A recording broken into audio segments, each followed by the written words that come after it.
Hello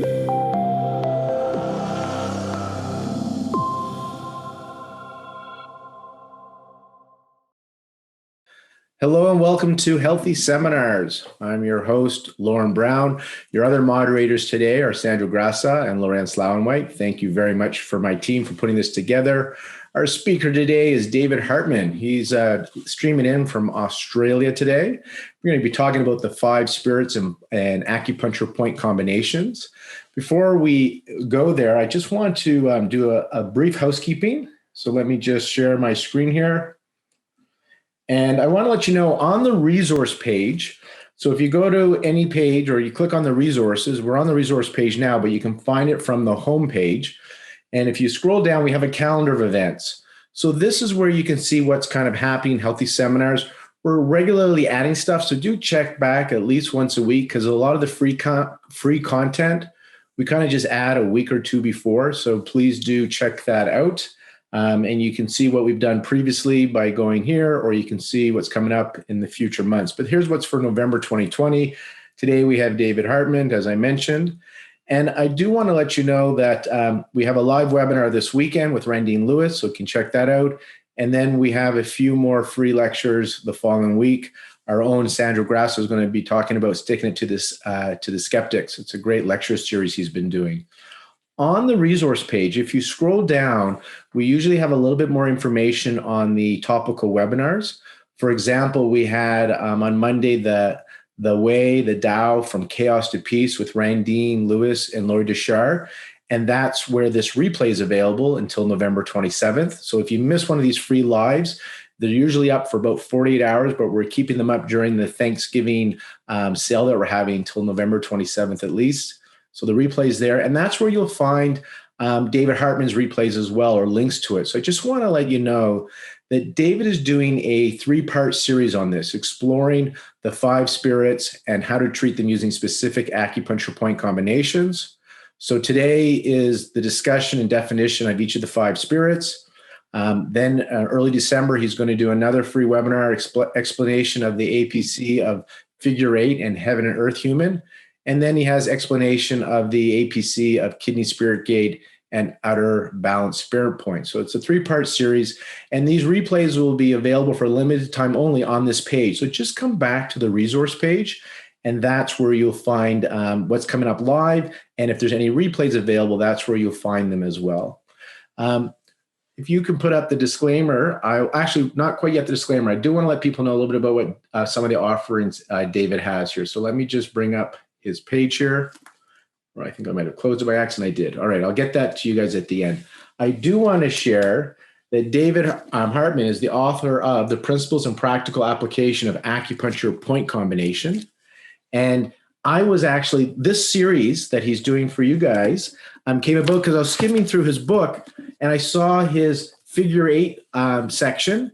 And I had just had a conversation with Yvonne Farrell about how she does this affinity loop in some of her 8 extraordinary meridian treatments and the intention of the infinity loop. And she went into discussion on it. So I asked David his idea about the figure 8 and the infinity loop, and he had lots to say written in his book. And rather than him just having this conversation with me, this is kind of how these free webinars happen. I call up a friend, a colleague, I ask a question, and they start to give off incredible information. And then I say, pause. Do you think you could do this for everybody, not just for me? And that's how this happened. So I want to thank David Hartman for putting this lecture together, because it kind of happened because I read his chapter in his book and then wanted to ask him a few questions about it. And here we are talking about the 5 spirits and acupuncture point combination. The time of this filming, we do have our Thanksgiving sale. The American Thanksgiving is happening. So all our recorded on-demand courses are 30% off. And David Hartman has 3 online programs available currently at Healthy Seminars. So his courses are on sale at 30% off that you can check out at healthyseminars.com and just go to his presenter page. The coupon code is Grateful30. And again, you can find this link on the resource page. Sandra, feel free to share our disclaimer, and then we'll get David started on this lecture. Please ask your questions if you like during the chat, or at the end, we can also have you open your microphone if you want to have that conversation with our speaker today, David Hartman. I want to remind you that this is for educational purposes only. This is not medical advice. This should not be interpreted as medical advice because it's not intended to be medical advice. This is for educational purposes only. So if you do have a health condition, please do seek out a healthcare provider. Again, this is for educational purposes only. Thank you. All right, if we can stop sharing this screen. And David, if you're ready, you can bring up your PowerPoint. David Hartman is an acupuncture practitioner. He practices in the big country of Australia. Over 20 years of experience. He's a lecturer, as I mentioned. He has a few courses on healthy seminars on using point combinations for mental emotional issues. He's got one on the extraordinary meridians for mental health issues, as well as one on fertility and emotional health issues. And he speaks around the globe, and he also is published. And so I'm very excited to have my colleague and my friend David Hartman offer this lecture for me and for all my peers, friends, and colleagues tuning in today. David, it's all yours. Take it away, please. Thank you very much, Lorne. Thank you, Healthy Seminars. It's another great opportunity to get some free content, certainly in the short term, out there to people. It's a very quick snapshot. The reality is, if you really looked at the 5 spirits properly, you'd probably be wondering how on earth I'm supposed to be able to get through all of that in 30 minutes. So if you want more content, there is a much bigger section in my book, and there's also a full 10-hour recording on 5 spirits and mental health, emotions with Healthy Seminars available.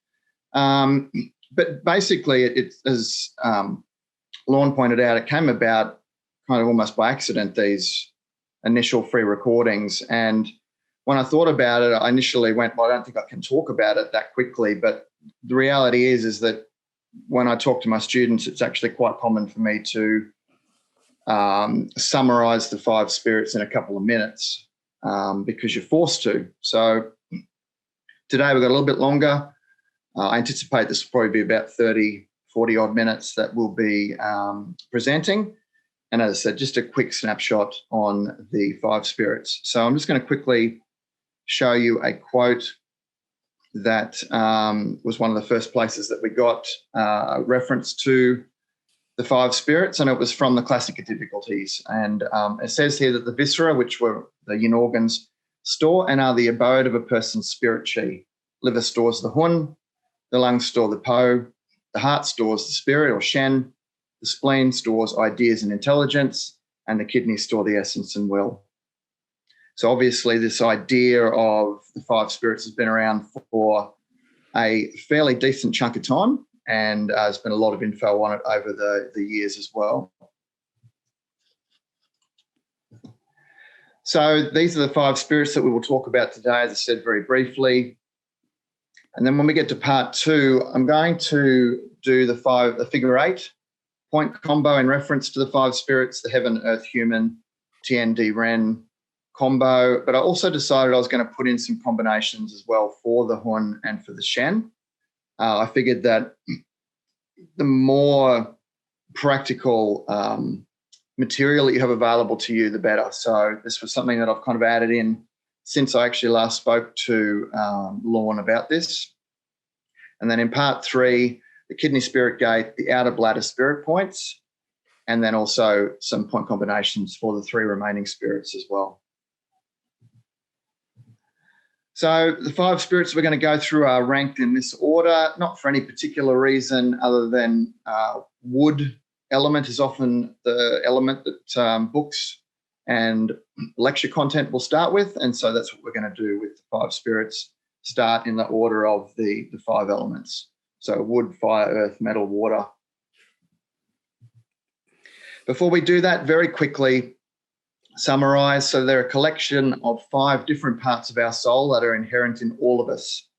So you can't actually have none of them available. They're all there. It's just that sometimes we tend to have them sitting at different levels depending on how we operate in our worlds. And that's what the next slide sort of says. So essentially at any given point, you yourself will have the 5 spirits operating at different levels, and your patients will as well. And where I might have one operating right now while I'm doing my presentation to a blank to a blank canvas, that will change potentially later on in the day again. So even in a person, the 5 spirits can change from minute to minute. But they should essentially try to be operating at a fairly equal level through most of how we live our life, because they're all valued and important at any given point. But what tends to happen is that we tend to prioritize one or two, and as a result, one or two tend to drop down. And the reasons for that are, as our day-to-day lives are lived, we get pushed and pulled in different directions. It could be that we're driving to work and there's some bad traffic, and there's some ordinary drivers out there that maybe aggravate us a little bit. And so a spirit will surge and another spirit will drop away. Dominant submissive relationships can affect any number of 5 spirits. Again, some will increase, some will decrease. And this could be through family members, our favorite bosses, friends, acquaintances, all that sort of stuff. And so, as I said, it'll drive some spirits into an excess and some into a deficiency. And it might happen briefly, and there is no need to actually do anything about it per se, because it's an appropriate response that's happening to what's happening in our world. And so in those situations, then there's no need to feel like you've got to actually treat someone. It'll surge into an excess briefly, it'll do what it's needed to do, and then it'll bring itself back down into a moderate level again. Some might drop down in deficiency, and then it rises back up again into regulated levels. All right, so let's start with the Hun. So in a basic sense, our Hun is referred to as our ethereal soul. Other words that people often refer to it as being heavenly. I like calling it the dream big soul, and we'll get to that in a minute. It's also a creative, artistic, poetic, and an imaginative soul. So it's operating at a multifaceted level. And as I said, we'll get into what is happening with each of the parts of the Hun as we go through. So basically, it's part of what we access when we look up into universal chi. So it's unlimited up there. So that's where the Hun lives. So we have continual access to that. So anything is possible. Therefore, dream your grandest dreams. Be playful, fun, energetic, inspired.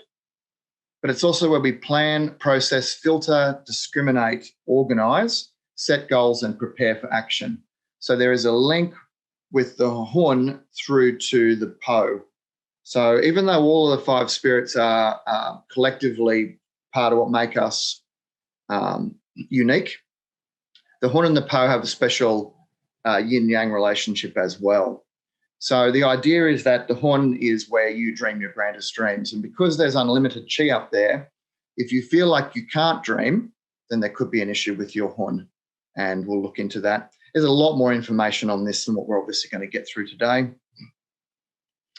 Now, our Hun isn't tied to Earth via gravity, but it is tied to Earth via our Po. So we dream a dream, and then it comes down into our body. We process it through 3 spirits. And if it's a keeper, it goes down into the Po, and it becomes the action. So the Hun's the dream, the Po is the dream that's become action. So Hun is our dream big soul, and it's more yang, whereas Po is our do big soul, which is more yin. But obviously within any spirit, they all have yin and yang qualities anyway.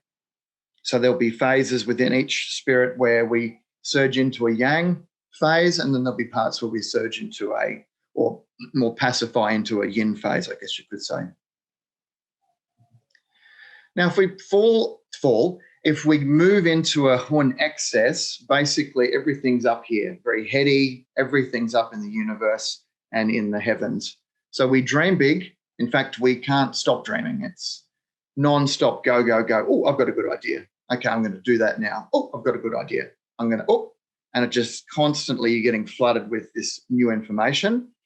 So you come up with heaps of ideas, but you never finish what you start, or you threaten to get stuff done, as in you're all talk, no action. Now, this is an interesting one, and this was, this is showing my age. Paula Abdul that'd be the 80s or the 90s, had a song called Opposites Attract. And this is where this applies. If you are stuck in your hun and you can't actually take a dream and make it reality, don't be surprised if that person ends up in a relationship with someone that has a strong po. Because what will happen is, this is where the opposites attract. The hun will dream up the ideas, and then the partner that's in po will take that dream and make it reality. And so they each feel like they're valued in the relationship because they're doing the thing that the other person is less inclined to want to do, or in fact can't do. And so this is the funny bit about how life can roll. And of course, this doesn't happen for everyone. Opposites don't attract for probably a large chunk of the population, but this is an example of where they will. But of course, the issue with that is that if they do that in day-to-day life, that doesn't equate to a harmonious relationship all the time. So if someone's in their hun excess, but their partner's in po excess, they're probably not the best people to go on holidays together with, because one's going to be what they call fly by the seat of their pants. They'll decide what they're going to do on any given day at that time, at that moment, whereas the person that's in their po will have everything planned out. They'll have lists, they'll have structure, formatting. And so where one just wants to go, let's just do whatever, the other will be like, oh, no, it's 9 o'clock, we need to be here. And then lunchtime, we need to be here. So it's a bit of a funny situation where the relationship will work really well, but there'll be areas where it'll fall apart as well. The reality in Chinese medicine would be that we want someone to be holistic within themselves. They shouldn't be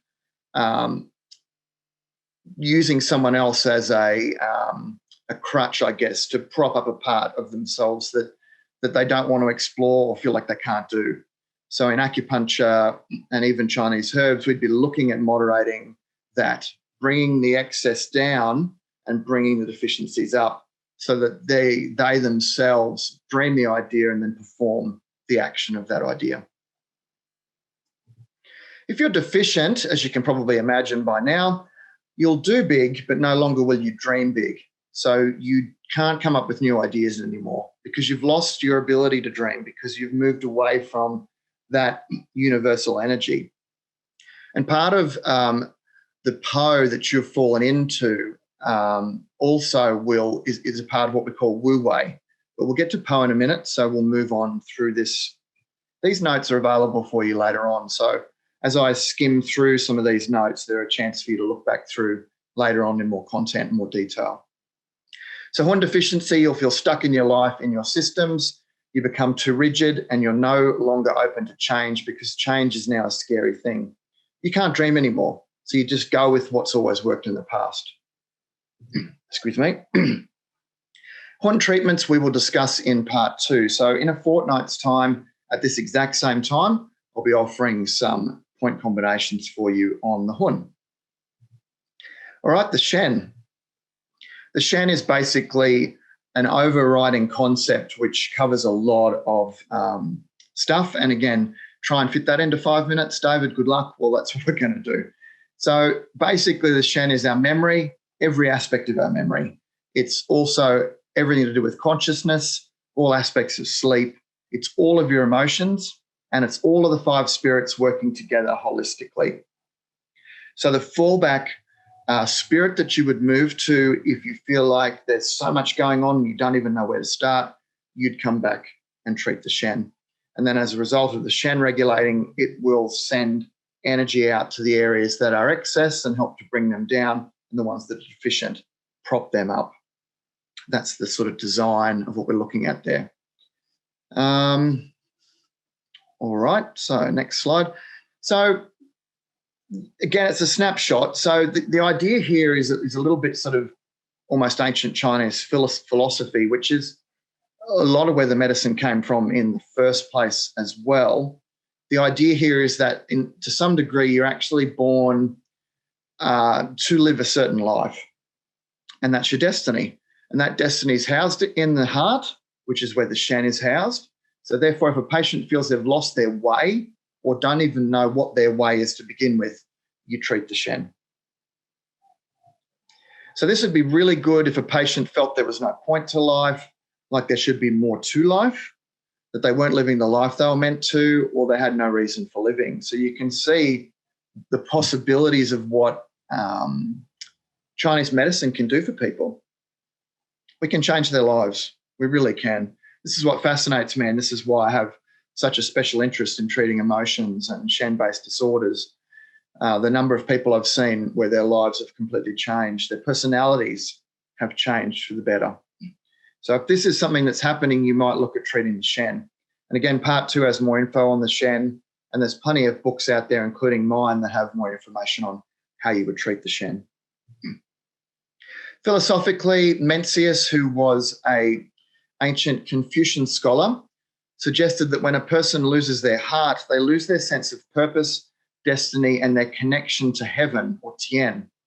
And as a result, he or she fills that space with desires coming from earth, which is more your worldly sensory attraction. So you move away from the way that you're supposed to be living your life, and you move into this more concept of me, I, take, which takes you away from your purpose, your destiny.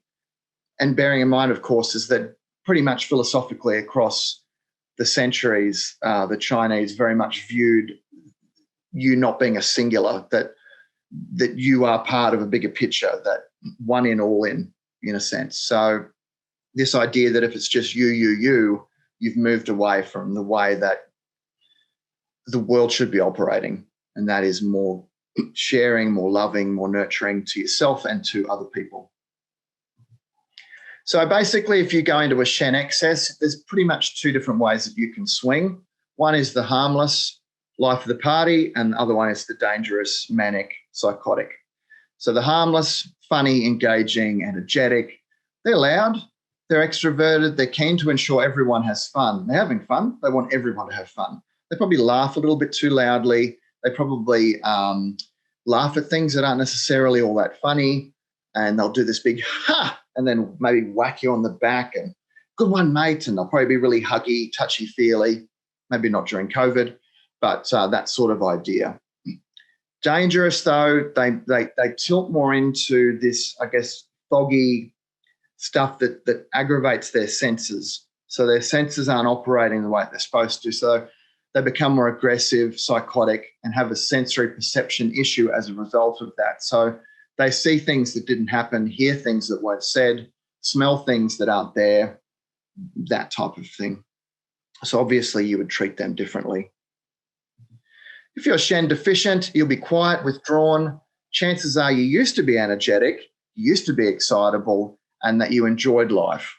And so you've moved into an area that you don't want to be in and you want to get out. So if they show up at your clinic, they're actively wanting to improve. So as a result, they should be a patient that is will really help themselves to get better. And that's exciting because they're in it just as much as you are. So some patients obviously don't really want to get better, or they want you to do everything. A Shen deficient person that used to know what a balanced Shen felt like, they'll be very, very active in their recovery. All right, so Shen treatments will be discussed more in part 2. All right, the next one is Yi, and it is your thought, intellect, and that's post-heaven, but some pre-heaven. There's more information on that in my book, but essentially pre-heaven intellect is knowledge that you've got from your ancestors. So it's stuff you already know without having ever thought you'd learnt it. And post-heaven is what you learn using your senses out in the world, and you learn that the sky is blue, for example. It's the Yi is also intent, memory, ideas. It's associated with studying, focusing, and concentrating, and it's also involved with your integrity. So it gives us the ability to study, concentrate, memorize, and recall learnt facts clearly and accurately. Now, I've got 3 daughters, and their ability to memorize content is just phenomenal. Their ability to remember something that they did years ago is phenomenal. They all dance, and they remember dance moves that they did from 5 years ago, even though they've been dancing since then for another 5 years and learnt 5 more years worth of dance moves. Yet you put the song on and they are able to revisit that. And I think what's happened, and I'm not sure if this is right, is that they either reach this point where they go, you know what, I can't recall this information, or they get told by their teachers that it's impossible to be able to remember everything that you've ever learned. But the reality is that they're freakish, the ability for them to be able to recall information because they learnt it once, it's still there. And what the yi also does is we dream a dream in the hun, it comes down into our body, and we use our yi, our shen, and our ji to decide if that dream is a keeper, and then it goes down into the po for action. It acts as a filter of truth, so it makes sure that the dreams you wish to become reality are your own and not someone else's dreams. This is important because sometimes maybe we get mixed up as to what's our dream and what's someone else's dream. And so this process makes sure that it's our dream, it's our life, and that's what we're going to move forward and action. So therefore, we're not distracted by false truths and we follow our path, our true path. So it's in a unique position on the assumption that Earth sits in the middle. And that's something that, of course, you don't always see in 5-element charts, but that's something that where it sits in the middle. So Earth, which is part of where Yi is, it's a little bit of all of the other elements. So it really gets what's going on and understands you, understands your role, the way that you should be living your life. If you go into an excess, you become a person that's overprotective, overbearing, overcrowding. You get up in people's faces too much. You're trying to help the world, but you're being a little bit too aggressive about it. You tend to meddle in other people's lives, and your wonderful memory starts to fall away, and you cannot recall information you've learned. You find it very hard to study, concentrate, finding it hard to pull that little nugget of information back out. Again, thought tends to be scattered. And then as a result, you tend to overthink. So pensiveness is plunged in thinking. So you tend to spend too much time thinking. So you obsess, worry about everything and everyone. Whereas if you're deficient, it's the classic spleen chi deficiency kind of scenario. You're unmotivated, stuck, you can't be bothered. It's just too hard. You're vague, your memory's still bad in excess or deficiency, and you're too tired to study or concentrate. You tend to reflect obsessively about the past, which is the joke about someone that is yi deficient or is earth element deficient. They'd be the first people to buy a time machine so they could go back to a better time or go back to change events in the past. They can find that they crave sympathy from others, and they might even manufacture signs, symptoms, or diseases to receive more sympathy from other people. And this is where a patient like that is very difficult to treat. We talked about a Shen deficient patient. They're active in their own recovery and well-being. A Yi deficient patient might be very difficult to treat because they need their disease. And so it's hard to retrain that process, but it is possible to do, and it's actually easier to do than what you think. So we will talk about treatments for that in our third part. So that's somewhere around the middle of December. We'll talk about that. Excuse me. The Po. It is our corporeal or corporeal soul, or earthly grounded soul. It's our do big, so action, and it's our be big, non-action or wu wei soul. It's our dreams in action. It's what I said before. It's the hun, that's the dream, that becomes the action so that the dream becomes reality. It's also involved with systems, patterns, habits, goals, and processes. It's the big soul for that. It's our action, forward movement, unlimited applied force, and it ensures that the dreams from the hun become reality if they are meant to. We dream a lot, and not all those dreams become reality. They don't all become action. So the Po and the hun and all the other spirits work together to decide if the original dream becomes the action. And if it's not, then it gets pushed to the side or it gets eliminated. Some dreams are for later, so we store them for later. When it's time to do it, the Po gets involved. So any dream can become reality. Stay focused, committed, and driven. But everything that is meant to be will be. Therefore, never force an issue It's that whole idea that the more you push for something, the more that you push it further away. So do what you think is enough, and then sometimes you just got to let it go. And if it's meant to be, it will come up and it will manifest. The Po is our do big soul, but is also our be big soul. And this art of just being is called Wu Wei. So non-action. It's the classic oxymoron of Chinese medicine or Chinese philosophy. So basically what it's saying is that when it's time to act, the Po gets in, we get our feet on the ground, we get dirty, and we get it done. But when it's time to stop and sleep or rest, the Po can switch away from that yang action to more yin non-action. Because if you just go, go, go all the time, where's the rest? Where's the recharge? And so the Po recognizes when it's time to be going and when it's time to be resting. And it's tied to the heavens via the Hun, and the Hun is our Po, but it's the dreaming bit of the Po, whereas the Po, of course, is the action. And they both need each other, because otherwise the Hun will go off into the heavens or the Po will tunnel underground. If it tunnels underground, you'll see what happens. You will no longer you will do big, but no longer will you dream big. You can't dream anymore. And you've lost your ability to dream. Because you've lost your ability to dream, you forward, start that again. Because we have lost our ability to dream, forward plan, and create, we structure our lives mercilessly. We stick with what's worked in the past because we can't come up with any new ways of doing something. So everything's got a place, everything's got to be done a certain way. And if this continues long term, guess what? They might start a close relationship with someone that is Hun excess, in the same way that we spoke about 20 minutes ago. It's this idea that they replace the bit that's missing in you. You got all your structures, but you've probably lost the ability to know where the next big thing is. So the Hun person goes, oh, I got a great idea. And the Po goes, I'm going to action that. And this relationship plays off on one another, as previously discussed.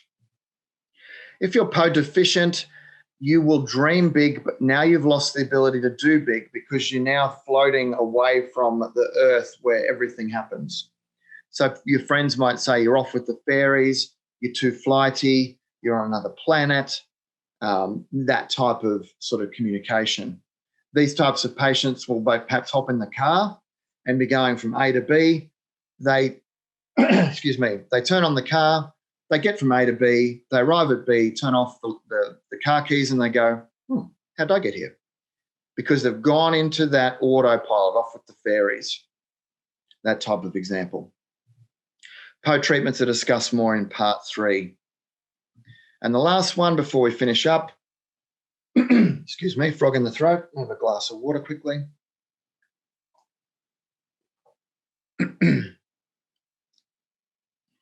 So it is G, and I'm sorry about my pronunciation. I've kind of Aussified Pinyin pronunciation, which is pretty uncool, but I'm working on it. So this is our willpower, our pre-heaven intellect, so the stuff that we know without ever having thought we've learnt it. It's our instinctual power, and it's our courage.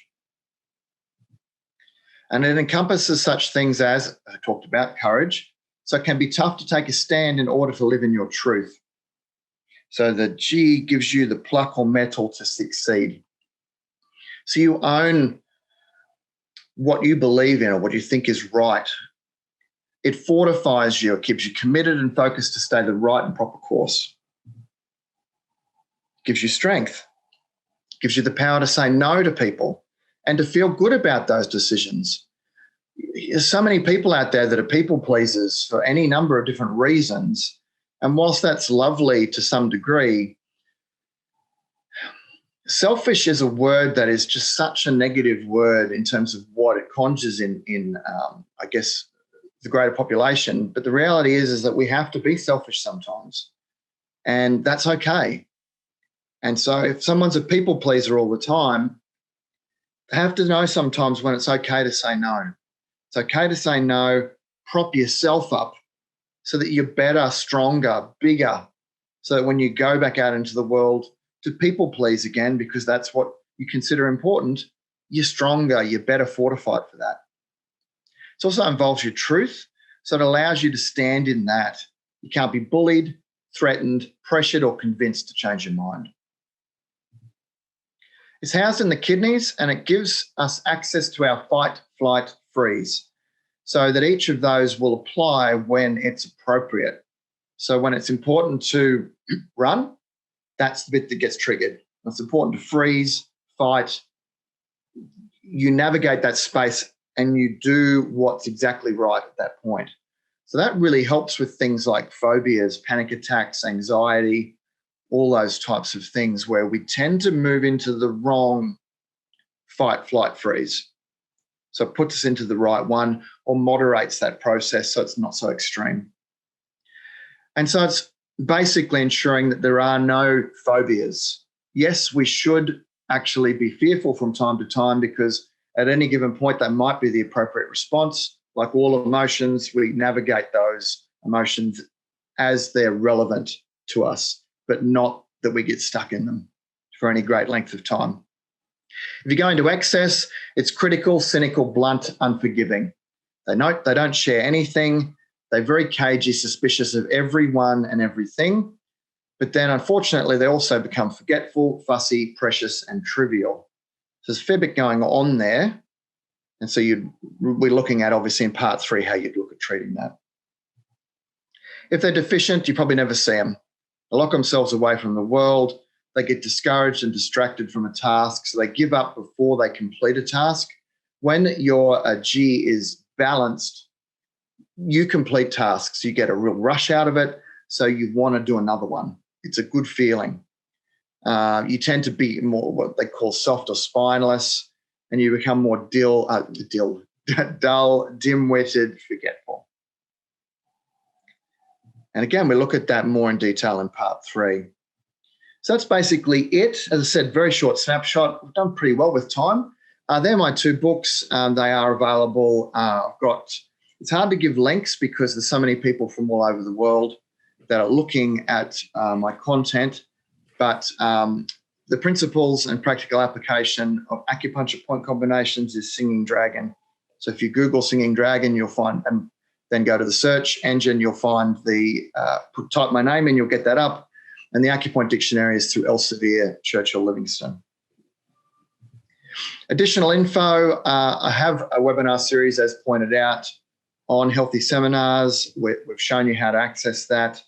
Facebook, that's the best one to find me at, and that's the one that gives you information about what I'm doing, what's upcoming, where I'm going to be at when the world opens up again. If you want to email me, please feel free to do so about anything in particular to do with the slides. Maybe you have some questions that I don't get to answer. I've got a blog that I put info up on from time to time. That's the link for that as well. Don't actually have a website yet, but we're on it. It's going to happen. And then there's lots of references that I use as well, which are all listed there. If at some point you are going through the slides and want to find out where I get that from. So that's it. If you do have any questions, now's the time. I want to thank you, though, for attending today. Some of you have some pretty wild times that you're watching this in. So thank you very much for that. And hopefully we'll see you again in a couple of weeks for part 2. And yeah, if you've got any questions, please let me know. Thank you very much, David. I really appreciate this. I want to remind you guys a few things. One is, as David mentioned, he has some courses available for CPD CUs on healthy seminars. If you're watching this and it's before November 27, 2020, or by November 27, 2020, you can use the coupon Grateful30 and save 30% off of that. And then I was just remembered as I went to your page, David created another talk on Acupuncture Point Combinations, a little over an hour, and it's available for a limited time as well on his presenter page. So if you go to the presenter page on healthy seminars, you can watch this 1 hour talk as well, a little over an hour. So excellent information. And then, as I mentioned, he has some courses there. A few people asked about the replay. The replay is going to be available on the resource page, and that will be available. Just scroll down and you'll find it, or find links to it so you can watch the replay. A limited time as well. Our plan is November 27th. We have hundreds of hours of these free webinars that we've done over the years, especially since the beginning of 2020 with COVID. And we're working on creating a library, and we'll let you know that we hope to put all these recorded replays in a library to make it available to people if they want. And then, as David said, you can register for his upcoming talks, part 2 and part 3, where he gets into the point combinations, APC's Acupuncture Point Combinations related to the 5 spirits. And before we get to say our goodbyes and thank yous and send our love to each other, I do want to let you know that Randine Lewis is doing a 11-hour workshop online through Healthy Seminars, a view of laboratory analysis through the lens of Chinese medicine. And then we got Sandra Grassa talking about some acupuncture evidence and more stuff to come. So do check out our resource page. And again, a big thank you to David.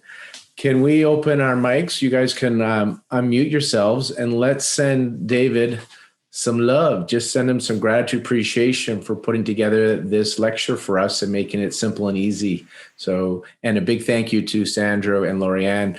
They're behind the scenes. I'm the one in front of the scenes, but they actually do most of the work. So this runs smoothly for you and the presenters and myself. So thank you, Sandro. Thank you, Lorianne.